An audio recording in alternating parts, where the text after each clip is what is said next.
Therapy isn't broken. It's just not built for a man who's winning publicly, but falling apart privately. In this segment, I'm going to be talking about exactly what's missing and why that gap changed everything for me. Now, before we go any further, this isn't an attack on therapy. I think therapy can be incredibly valuable. In fact, therapy helped me understand myself better than I ever had before. It helped me connect the dots. It helped me understand where certain behavior came from, why I reacted the way I did, why I checked out, and why I reached for distractions, why certain patterns kept showing up in my life. That wasn't useless, that mattered. But I eventually discovered something that nobody had told me before. Knowing why you do something and actually stopping it are two completely different things. You can spend years understanding the root of a problem. You can also understand where it started. You can understand what triggered it. You can understand every story attached to it. And then Wednesday night comes, it's 10 p.m., you're stressed, you're tired, you're alone with your thoughts. And suddenly, all that understanding doesn't stop you from doing the exact thing that you have always done. That's when I realized understanding wasn't the whole answer, because understanding the root doesn't change what you do at 10 p.m. And for men in the position I was in, there were three major gaps. The first gap is the session itself. And this isn't criticism, it's just reality. A therapist sees you for about 50 minutes a week. That's it. They don't see you at 11 o'clock at night.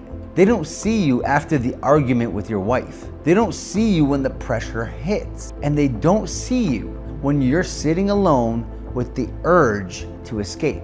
They know the version of you that shows up when you're ready to talk. But that's not always the version that's running in your life. The version running your life is the one making decisions when nobody's watching. And between sessions, nothing. No accountability, no standard, no daily awareness. The thing you're trying to change happens in the other 10,000 minutes of the week. Therapy touches only 50 of them. The second gap is the most of the work that goes backwards. Again, that's not criticism. Looking at the past has a value, but the problem in your life is happening now.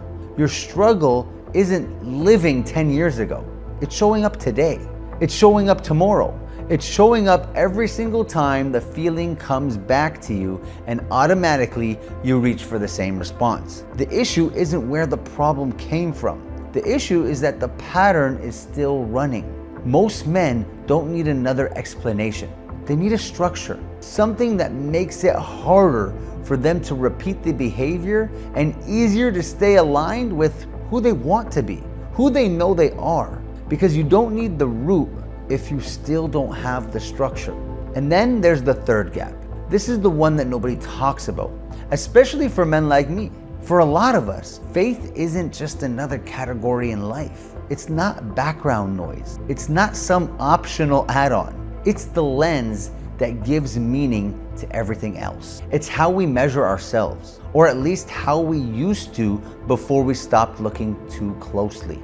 The problem is that most therapists don't really go there. They acknowledge it, they'll respect it, but very few make it part of the solution. And what I found was that even when behavior improved, something still felt missing. Because if the soul isn't involved, the progress can still feel empty. You can fix the habits, you can improve the performance, you can look successful from the outside and still feel disconnected on the inside. And nobody talks about that. At least nobody talked about it to me. What finally changed things wasn't another breakthrough. It wasn't another realization, and it wasn't another explanation. I had already understood the patterns better than most people ever will. The thing that changed everything for me was building a system that told me the truth every single day. Not when things got bad enough, not once a week, every single day. I started measuring the areas of my life that actually mattered. My body, my health, my happiness, the love, the relationships in my life, work, wealth, what my generational wealth would look like for my future and my kids, my spirituality, how I grounded myself, and my soul, how was I investing in my afterlife. The 8 dominoes every single day 56 points a week. And what shocked me was discovering that the areas I thought were fine weren't. The biggest problems weren't loud. They were actually very quiet. They were hiding in the blind spots of my life, exactly where the damage was happening. The tracking itself didn't magically fix my life, but it did something just as important. It made self-deception impossible. I couldn't lie to myself anymore. I couldn't tell myself I was doing a great job while the score said otherwise. I couldn't convince myself everything was fine when the evidence was sitting right in front of me. And that's what those sessions could never give me. Not because therapy failed, because it was never designed to do so. If you've understood the reasons and the thing is still there, understanding was never the gap. The structure was. If you're done understanding and ready to actually change, the link below takes you to an application for a 44-minute roadmap call. That's right, 44 minutes. I'll audit exactly where you are across all 8 dominoes and determine whether working together makes sense or not. I've been doing this for a long time. If you're not there yet, then just subscribe. I'm gonna keep talking about these topics for men just like you.